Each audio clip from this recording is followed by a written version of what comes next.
The Empire Casino in Leicester Square is the host of the 2009 World Series of Poker in Europe, sponsored by Betfair. Still with Jeff Kimber, we're just about to start the final of the £5,000 Port Limit Omaha event. Jeff, second in Las Vegas in the 2,500, and also Ross Boatman on the final as well. Going back to yourself, how are you feeling? I feel good. I'm a bit disappointed the way I played the bubble yesterday, but today's a new day. I lost quite a lot of chips, but I was on a bad table. All the chips were on my table. It was really difficult to get anything done.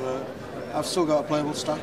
I think I can, if I can double up within the first sort of half an hour, really, I think I'm as good as anyone on that table, so I think I can definitely win it. The Ross Boatman thing is really weird. Me and Ross were sat beside each other in this tournament. First time we've basically seen each other since we both made the same final in Vegas. And first thing we said to each other was, this could be a good sign. And we both made the final. Now, experience out in Vegas getting to a final, has that helped this tournament? It has, yeah. I had a lot of people with me in Vegas who had made finals before and who, when it was getting down to 15, 14, 13, they were, as you're playing shorter and shorter hand and sort of telling me what their experience was. Like Nick Gibson had made the 10k PLO final, JP had just won his final over there as well.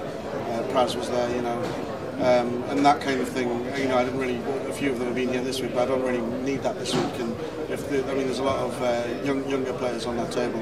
If they don't have people sort of coaching them and telling them this is how it is and this is what people generally do, then I think they've got a disadvantage. I think I generally had an advantage of it. Well, over some. Yeah. I'm sure people like Howard Leverett can help themselves. Yeah, there are some good names on the final table. Like you just said, Howard Leverett. Yeah. In this whole tournament, there's 4 or 5 people that you recognise as big names on every table, but whether they're good PLO tournament players is a completely different thing.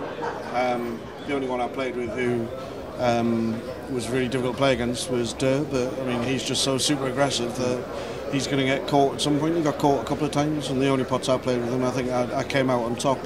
But at the same time, he got all his money in with the nuts yesterday and got outdrawn on the turn. And otherwise, he'd probably be a massive chip leader at the final. But the big names, I don't know whether they're good PLO players. I don't think they're any better than I am. So yeah, while I respect them, I'm definitely not scared of them. Well, you're short stack, but we know you can do it. You're looking forward to the final? Yeah, I've had a big stack all the way through this tournament, which is kind of unlike me. So now I'm back to my usual short stack status. I know exactly how and when to get it in a good spot, and I think I can make an impression as long as I get that double up within the first sort of half hour or so. Jeff Kimber, good luck. Thank you.